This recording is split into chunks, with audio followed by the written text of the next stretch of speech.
오늘 우리가 사도행전 2장 43절부터 47절까지의 말씀을 읽었는데요. 오늘 이 말씀을 가지고 함께 나누는 교회, 우리 한번 따라해 볼까요? 함께 나누는 교회. 함께 나누는 교회. 네, 함께 나누는 교회라는 제목으로 말씀을 함께 나누도록 하겠습니다. 오늘 말씀을 시작하면서 여러분들에게 한 분의 이야기를 전해드리면서 오늘 설교의 말씀을 시작하고자 하는데요. 2차 전쟁 때, 2차 대전 때 전쟁으로 인해 나라가 피폐해지면서 유럽의 한 지역에서는 먹을 것이 없어 굶주린 한 소년이 있었습니다. 소녀가 있었어요. 그에게는 가족이라는 것은 어머니와 자신 단 둘뿐이고 자신들을 도와줄 수 있는 마땅한 친척이나 이웃도 없이 굶어 죽게 되는 그러한 위기 속에서 하루하루를 보내고 있었습니다.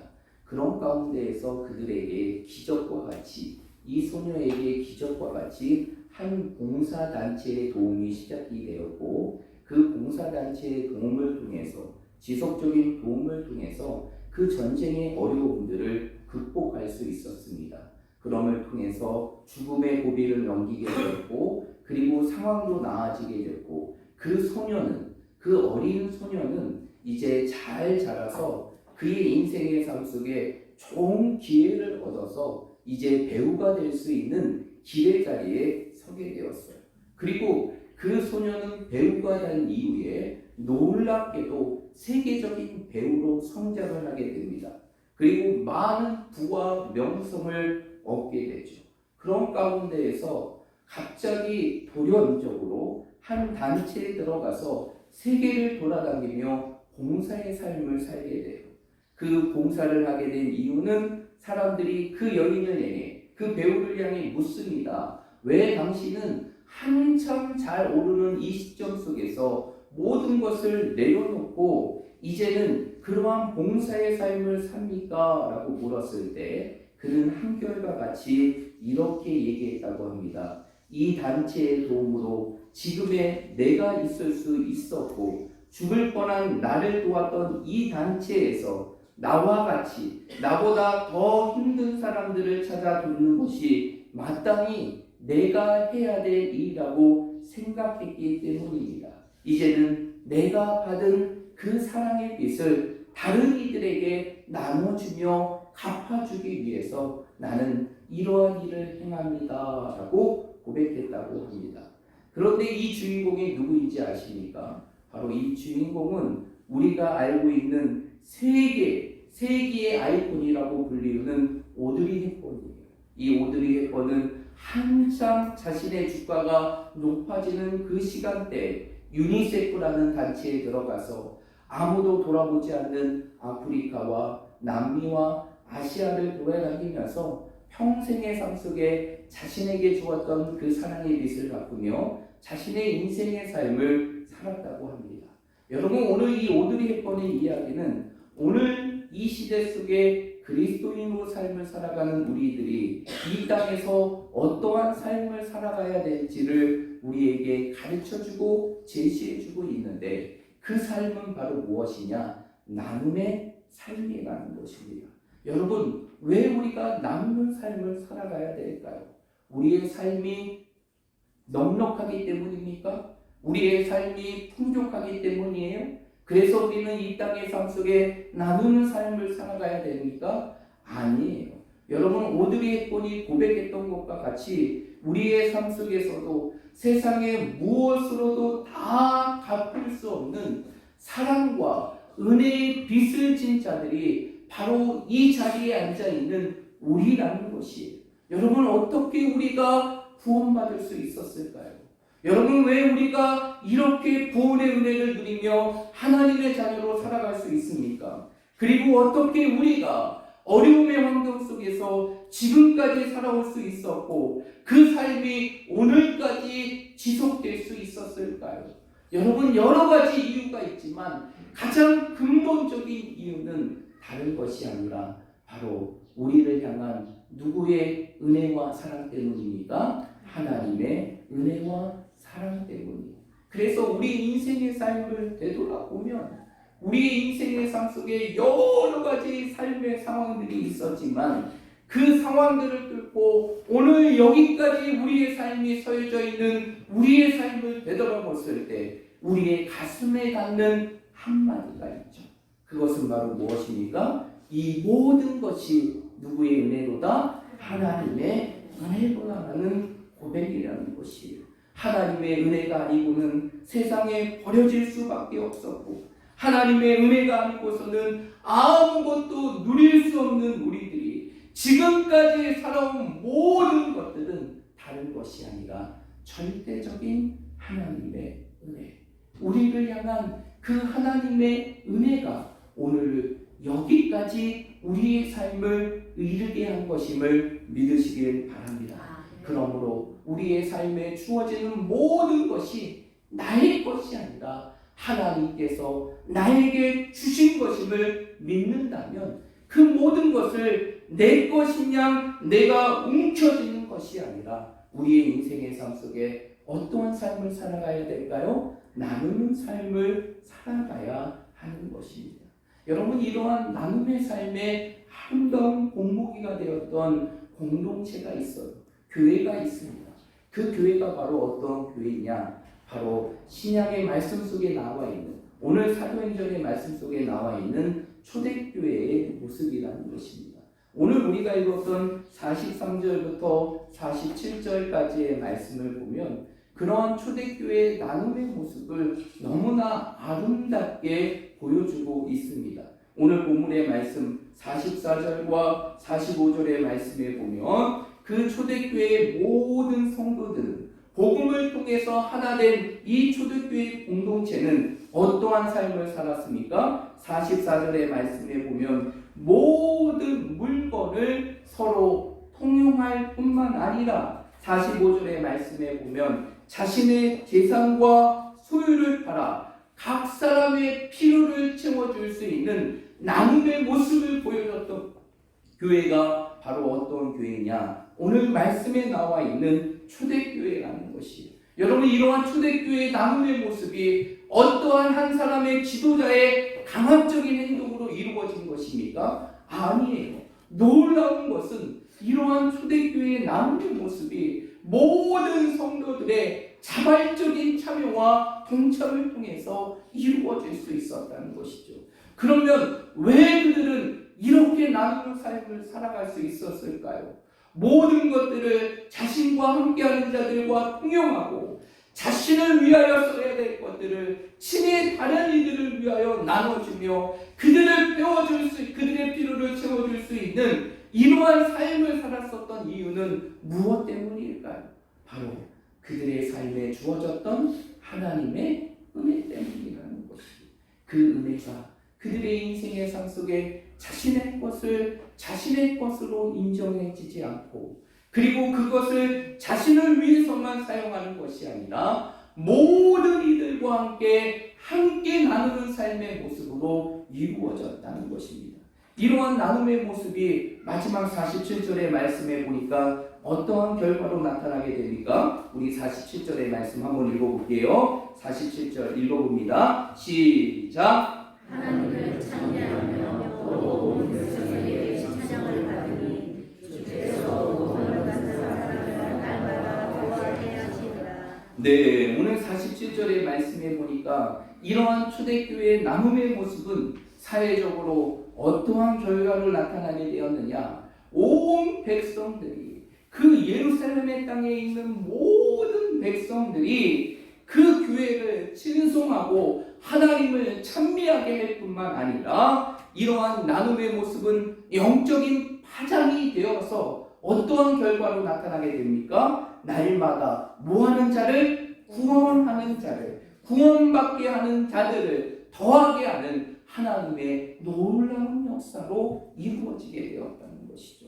그렇다면 영적인 가족의 공동체인 이러한 교회를 중심으로 살아가는 우리들이 오늘 이 초대교회의 모습과 같이 우리의 인생의 삶 속에서 정말 더 가족과 같은 공동체의 모습으로 우리의 삶을 나누기 위해서는 그리고 그러한 나눔의 삶을 살아가기 위해서는 우리의 삶 속에서 무엇을 나눌 수 있는 삶의 모습이 있을까요? 오늘 말씀을 통해서 저는 여러분들과 두 가지를 함께 나누고자 하는데, 첫 번째로 우리가 나누어야 될 것이 있어요. 정말 우리의 삶 속에서 정말 우리의 공동체가 영적인 가족의 공동체와 같이 정말 친밀해지는 그러한 공동체의 모습으로 세워지기 위해서는 반드시 우리의 삶 속에 나누어야 될 것이 있는데, 그것이 바로 무엇이냐? 복음의 능력을 나눌 수가 있어야 한다는 것이. 여러분, 오늘 이러한 43절부터 47절까지의 이러한 초대교회의 나눔의 모습이 어떻게 이루어졌는지를 42절의 말씀은 소개해주고 있다는 것이. 여러분, 42절의 말씀 한번 보십시오. 42절입니다. 우리 42절 말씀 한번 읽어볼까요? 함께 읽습니다. 시작.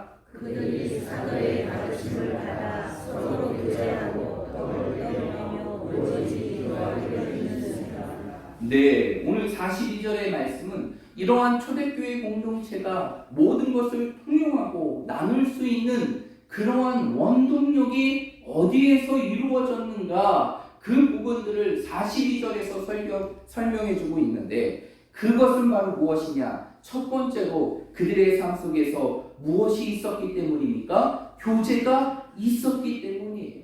사도들의 가르침을 받아 서로 교제하는 그 교제의 모습이 그 공동체 가운데 있었기 때문입니다.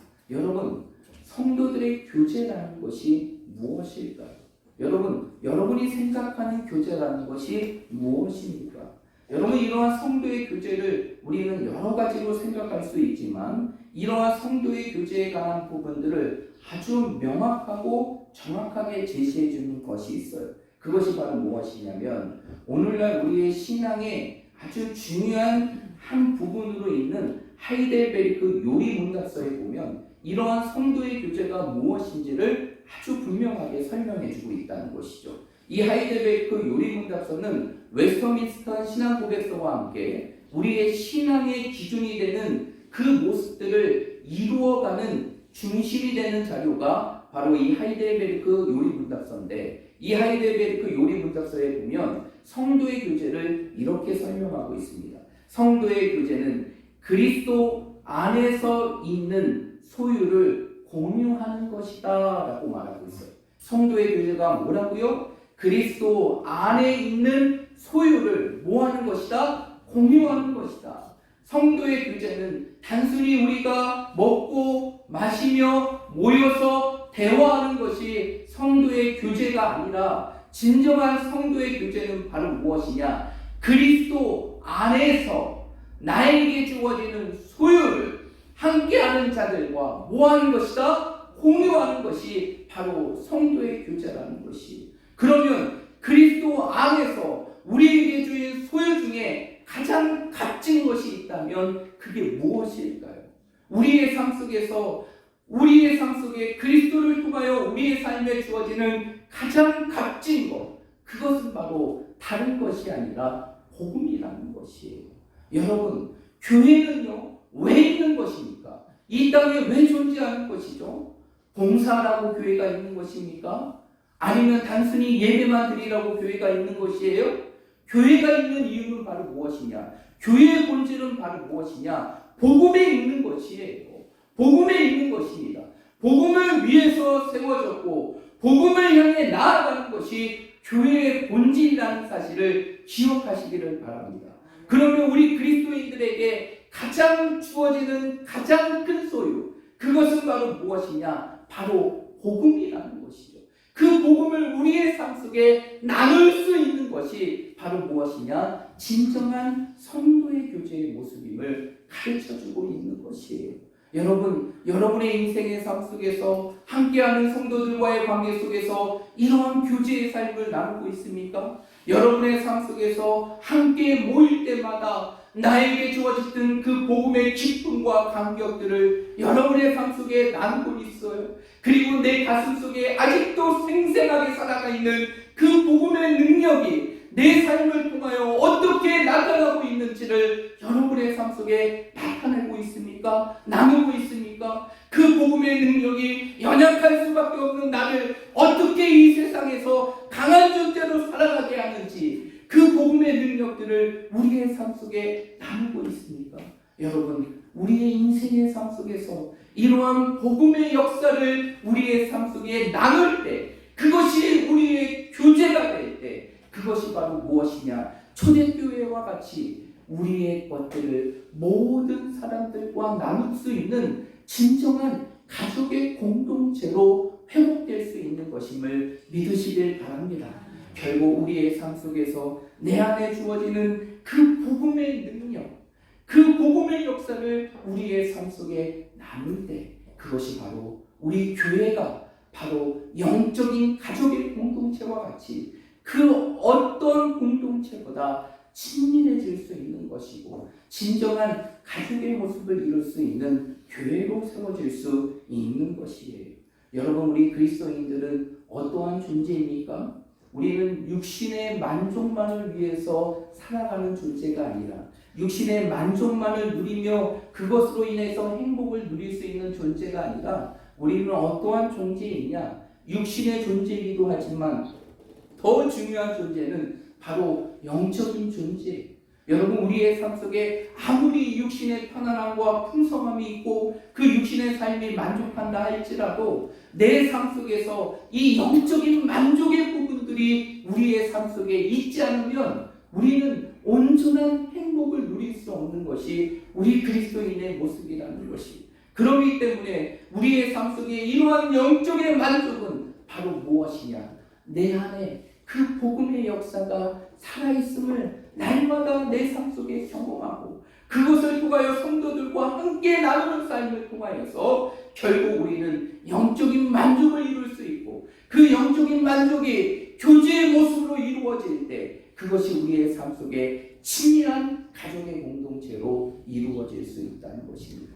제가 그 부목사로 사역을 할 때 제 간증을 잠깐 하게 되면요, 현대인들 가운데 가장 많이 하는 정신적인 질병 중에 하나가 바로 무엇이냐? 우울증이라는 게 있어요. 여러분, 우울증을 경험해 보신지는 모르겠지만 이 우울증을 경험해 보면 이 우울증에 한번 걸리게 되면 정말 사람의 모든 삶이 완전히 무기력해집니다. 아무것도 할 수 없는 삶의 모습으로 완전히 자신을 놓아버리게 돼요. 그때에는 가족도 보이지 않고요, 가정도 보이지 않습니다. 그냥 내 자신의 연약한 모습만을 보게 되고, 그런데 어찌할 수 없는 그 고통 속에서 끊임없는 무기력함 속에 살아갈 수밖에 없는 것이 우울증의 질병인데요. 그런 가운데에서 이 우울증을 심하게, 정말 몇 년 동안 심하게 앓았던 집사님 한 분이 계셨어요. 그러다 보니까 이 우울증 때문에 끊임없는 가족 간의 갈등이 일어나고 그 분쟁의 모습이, 다툼의 모습이 그 가정 가운데 끊임없이 이루어지는 것입니다. 그러니까 그 가정이 행복할 수 있을까요? 그 삶이 행복할 수 있을까요? 행복할 수가 없는 것이. 그런 가운데에서 어떻게 하면 이분을 도와줄 수 있을까? 어떻게 하면 하나님이 주시는 그 회복의 역사를 그의 삶 속에 경험할 수 있을까? 많이 기도한 가운데 그 집사님에게 제안을 했죠. 집사님, 이 모든 우울의 질병도 하나님께서는 분명히 고쳐주십니다. 우리 하나님이 고치심을 다시 한번 우리의 삶 속에 경험할 수 있도록 저와 믿음의 교제를 나누시죠. 그러면서 처음에는 매일매일마다 하루에 정해진 시간을 교회에서 모여서 함께 예배를 드리고, 그리고 그분의 삶을 나누게 됩니다. 그분이 힘들어하는 삶, 그리고 자신의 삶 속에 갖고 있는 모든 고통을 나누고, 그리고 그것을 다 듣고, 그리고 그분을 위해서 간절히 기도해요. 처음에는 매일매일의 시간들을 그분과 함께하는 시간으로 보냈고, 이제는 조금씩 한 달이 지난 이후에는 그 시간들을 조금씩 줄여서 주 3회 정도로 만남의 시간들을 가졌어요. 그리고 몇 달이 지나게 되자 정말 놀라운 삶의 변화가 그의 삶 속에 이루어지는 것이.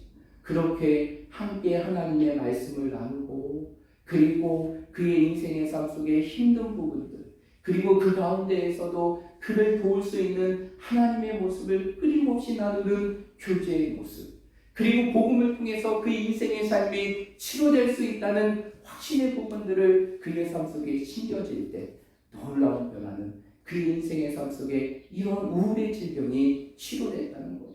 그리고 지금은요, 너무나 아름답게 가정을 돌보고 자녀를 양육할 뿐만 아니라 이제는 사회적인 활동도 하면서 허리우면으로 이제 자신의 인생의 삶을 아름답게 펼쳐가는 집사님이 됐어요.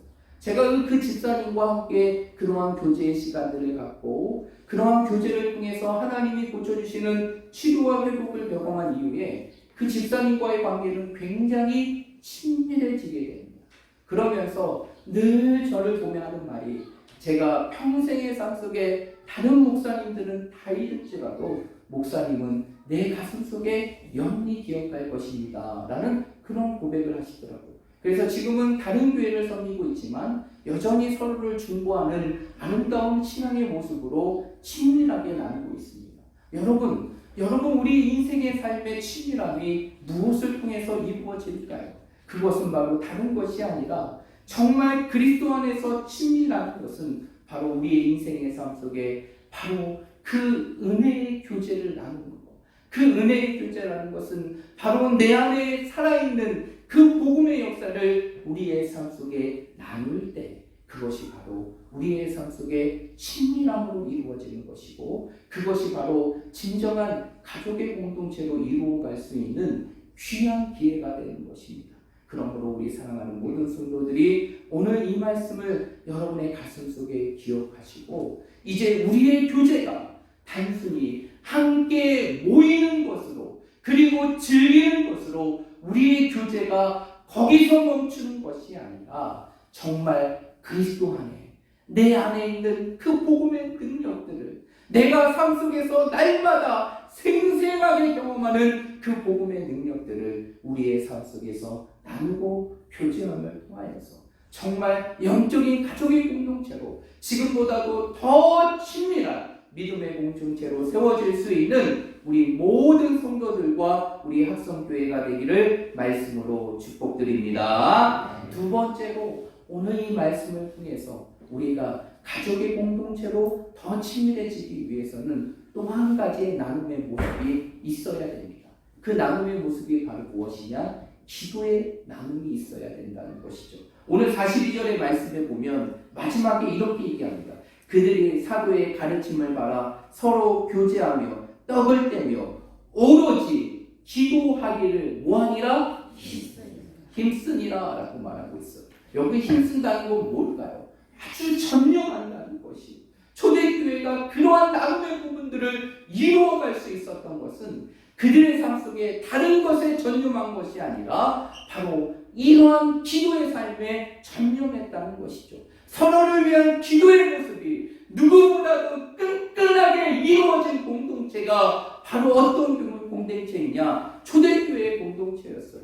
그 초대교회의 공동체에 이러한 기도의 나눔이 그들의 인생의 삶 속에 자신의 모든 것들을 나눌 수 있는 그러한 친밀함의 모습으로 나타나게 되었다는 것이, 여러분 우리 학성교회도 마찬가지예요. 여러분 우리의 삶 속에서 진정한 기도의 모습이 우리의 삶 속에 나누어질 때 서로가 정말 우리의 가슴 깊이 안겨져 있는 그 기도의 제목들을 서로 나눌 수 있는 그런 관계의 모습이 이루어질 때 가족과 같은 친밀함의 부분들이 이루어지게 되는 것입니다. 여러분 그러면 왜 기도를 나눔이 친밀함으로 이루어지는 것일까요?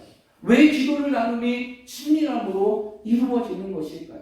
잘 생각해 보면 사실 우리의 삶 속에 진정으로 기도하는 기도의 제목들은 우리가 쉽게 오픈할 수 있는 그런 기도의 모습이 아니에요. 왜냐하면 그 기도의 제목들을 내놓기 위해서는 내 삶이 모델이기 때문입니까? 오픈되어야 되고 내 삶의 모든 부분들을 다 드러나야 돼요.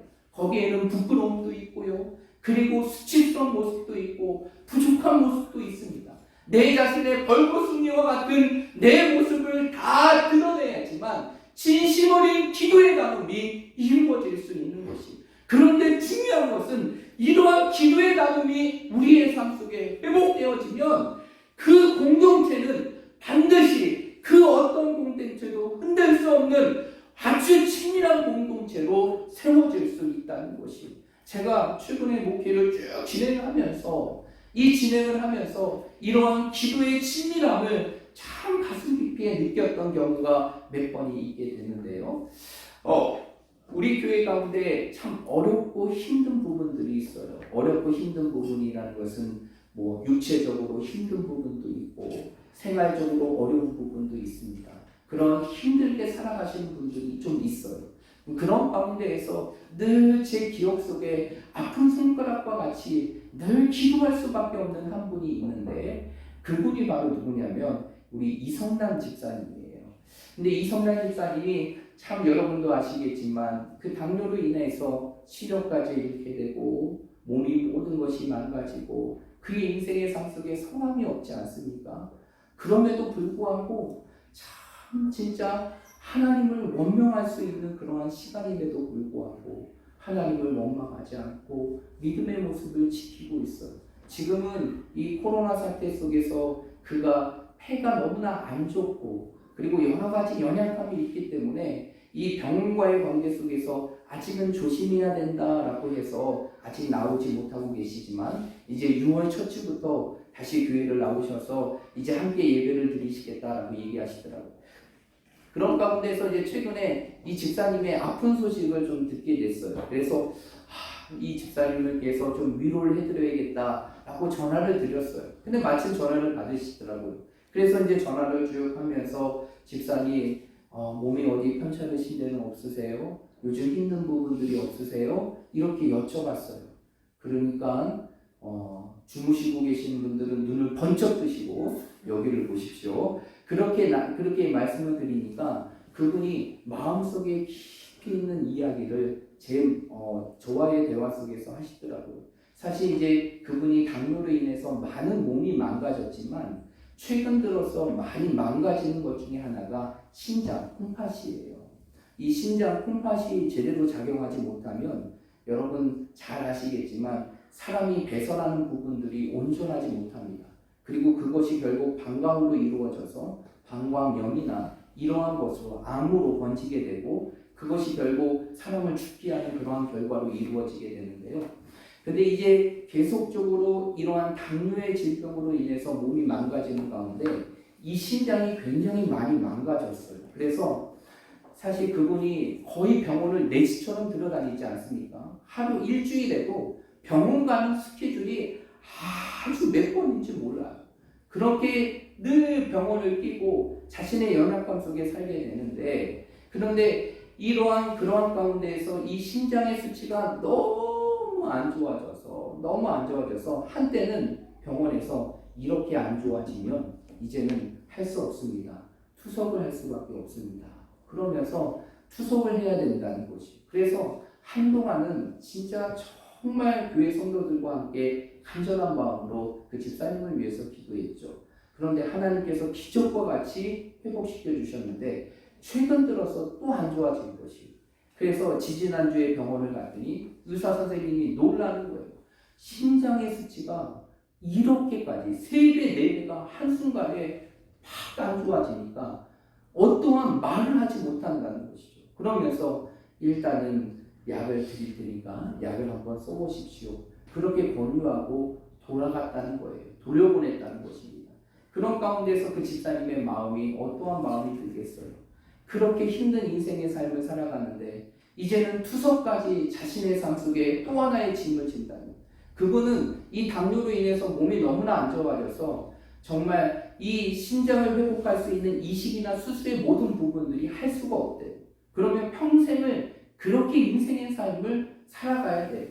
그게 바로 그분의 인생이거든요. 그러니까 그러한 말씀들을 쭉 하시면서 목사님 어떻게 하면 좋을까요? 나름대로 건강을 지키며 산다고 했는데 이러한 심장의 수치가 너무 안 좋아져서 이제는 의사 선생님이 어떠한 말도 하지 못하고 단순히 약을 먹고 기다리자고 합니다. 그러면서 정말 펑펑 울면서 저에게 그런 말씀을 하시더라고요. 그러면서 이제 그 집사님과 함께 그 전화기를 보여줬고, 그러면 집사님 기도합시다. 하나님께서 전에도 우리 집사님을 회복시키신 것처럼 반드시 이번 기회에도 이 연약함 속에서도 회복시키시는 그 하나님의 능력을 경험하게 하실 것입니다. 그리고 이제 집사님과 간절히 기도했습니다. 서로 눈물을 흘리면서 정말 간절한 마음으로 집사님을 축복하며 기도했죠. 그리고 그 이후에 집사님이 마음에 얼마나 기쁨이 있었는지 그 구역의 권사님을 통해서 그 기쁨의 마음을 표현하시더라고요. 그러면서 제 마음 가운데 느끼는 것은 이러한 기도의 교제가 정말 서로의 관계를 정말 친밀하게 할 수 있는 가장 큰 힘이 되는구나. 그 부분들을 제 인생의 삶 속에서 다시 한번 깨달을 수 있는 기회가 되었다는 것이, 여러분, 우리의 삶 속에서 그냥 형식적인 기도의 제목이 아닌 정말 내 자신의 온전함을 드러낼 수 있는 그 기도의 제목들이 우리의 삶 속에 나눔으로 이루어질 때, 그것이 바로 우리의 인생의 삶 속에 서로의 관계를 정말 친밀하게 할 수 있는 하나님의 능력이 됨을 믿으시길 바랍니다. 그러므로 우리 사랑하는 모든 성도들이 정말 우리와 함께하는 이 시간들이, 그리고 내 자신과 함께하는 이 성도들이 우리에게 우연히 주어지는 것이 아니라 우리의 인생의 삶 속에 하나님의 주신 선물로 우리의 삶에 인정한다면, 이제는 우리가 서로의 깊은 기도의 제목들을 함께 나누고, 함께 아픔을 위해 함께 기도해주고, 슬픔을 함께 나누어주고, 기쁨을 함께 나누어줄 수 있는 그러한 기도의 모습으로 우리의 공동체가 세워지게 될 때, 우리는 교회의 가장 이상적인 모습인 그 가족의 모습을 이루어갈 수 있는 것이고, 우리 학성교회가 육신의 혈육의 가족보다도 정말 예수 그리스도를 통해 맺어진 이 아름다운 공동체가 그 어떤 것보다 친밀한 공동체로, 정말 서로를 내 몸과 같이 아끼며 사랑할 수 있는 공동체로 세워지게 될 것입니다. 우리 사랑하는 모든 성도들이 오늘 이 말씀을 기억하면서 이제 우리의 인생의 삶 속에 이러한 기도의 나눔을 경험하고 교제를 통하여 내 안에 살아 역사하는 그 복음의 능력을 나눔을 통하여서 이 시대의 진정한 공동체의 모습을 이루어갈 수 있는 우리 모든 성도들이 되시기를 말씀으로 축복드립니다. 기도하겠습니다.